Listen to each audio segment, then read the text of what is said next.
July 13 Karthigai Deepam serial வரக்கூடிய எபிசோட்ல என்ன நடக்க போகுது அப்படின்னு பார்க்கலாம். உங்களுக்கு இந்த வீடியோ பிடிச்சிருந்தது அப்படின்னா மறக்காம இந்த சேனலை சப்ஸ்கிரைப் பண்ணிக்கோங்க.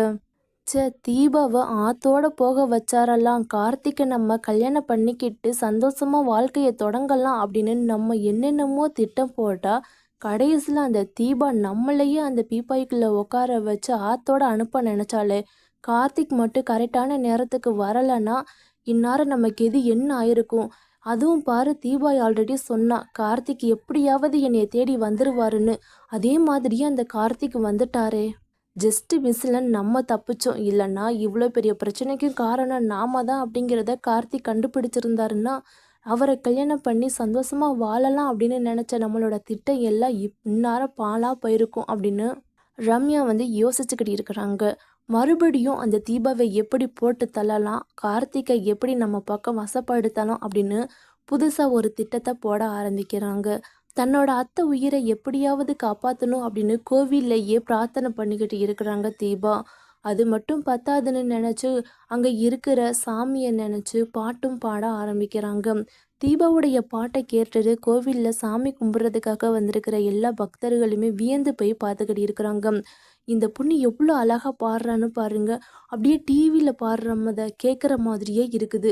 இவ்வளோ அழகான குரல். இந்த பொண்ணுக்கு என்ன பிரச்சனைனே தெரியலை. இங்கே இப்படி பாட்டு பாடிக்கிட்டு இருக்கிறா அப்படின்னு நினச்சி எல்லாரும் ஃபீல் பண்ண ஆரம்பிக்கிறாங்க. தீபாவுடைய முழு சாங்கையுமே கேட்டுக்கிட்டு அங்கே இருக்கிற எல்லா பக்தர்களுமே சேர்ந்து இந்த பொண்ணு இவ்வளோ அழகாக பாட்டு பாடுறா, இவ்வளோ திறமையை கொடுத்த நீ அவளுக்கு என்ன கஷ்டம் கொடுத்துருக்குறன்னு தெரியல, அவள் கஷ்டம் எல்லாம் சீக்கிரமாக போகணும் அப்படின்னு எல்லாரையுமே சாமியை வேண்டிக்கிறாங்க. தீபாவுடைய பாட்டு சவுண்டு சாமிக்கு கேட்க கேட்க அங்கே அபிராமியுடைய கை கால் அசைவு எல்லாமே ரொம்ப சூப்பராக இருக்குது.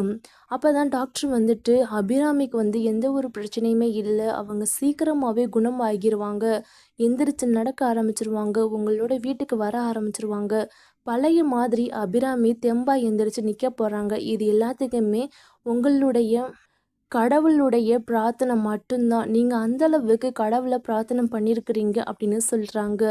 அப்போ தான் வீட்டில் இருக்கிற எல்லாருமே சந்தோஷப்படுறாங்க. ஆனால் ஐஸ்வர்யா, ஐயையோ என்ன சொல்கிறாங்க, இந்த அபிராமி சீக்கிரமாகவே வீட்டுக்கு திரும்ப வந்துடுவாளா, அதுக்குள்ளேயே நம்ம வீட்டில் இருக்கிற அந்த நகை, அந்த தங்க கட்டி, வைர நெக்லஸு, காசு எல்லாத்தையுமே நம்ம எடுத்து ஆகணுமே, இந்த டூப்ளிகேட்டு சாவியை செய்ய சொன்ன அந்த ஃப்ராடு வேற இன்னைக்கு நாளைக்குன்னு இழுத்துக்கிட்டே இருக்கிறான். அந்த சாவி நம்ம கைக்கு கிடச்சி அங்கே இருக்கிற எல்லாத்தையுமே பாதி பாதி நம்ம ஆட்டையை போட்டே ஆகணும். அதுவும் இந்த அபிராமி வீட்டுக்கு வர்றதுக்குள்ளேயே பண்ணி ஆகணும். அப்போ தான் நாமளும் கொஞ்சம் பணக்காரி மாதிரி சீன் காட்ட முடியும். அதுக்கு முதல்ல இங்கே இருந்து கிளம்பணும். அந்த சாவியை செஞ்சு வாங்கி வீட்டில் இருக்கிற எல்லாத்தையுமே பாதிக்கு பாதி சுருட்டி ஆகணும் அப்படின்னு சொல்லிட்டு ஹாஸ்பிட்டலில் இருந்து நைஸாக எஸ்கேப் ஆகுறாங்க ஐஸ்வர்யா. அதை அருண் கவனிச்சாடுறாங்க. எங்க தீபானால தான் இது அத்தனையுமே நடந்திருக்குது. அவ தான் அத்தை திரும்ப வராமல் இந்த தாலி என் கழுத்தில் இருக்காது, அவங்க ஆசீர்வாதம் பண்ணி இந்த தாலியை எடுத்து கொடுத்தாதான் என் கழுத்தில் நான் மாட்டிக்குவோம் அப்படின்னு வைராக்கியமாக இருந்தா. அவளுடைய வைராக்கியமும் அவளுடைய பிரார்த்தனைனால மட்டும்தான் நாச்சியார் இப்படி நிமிந்து உக்காந்துருக்கிறா.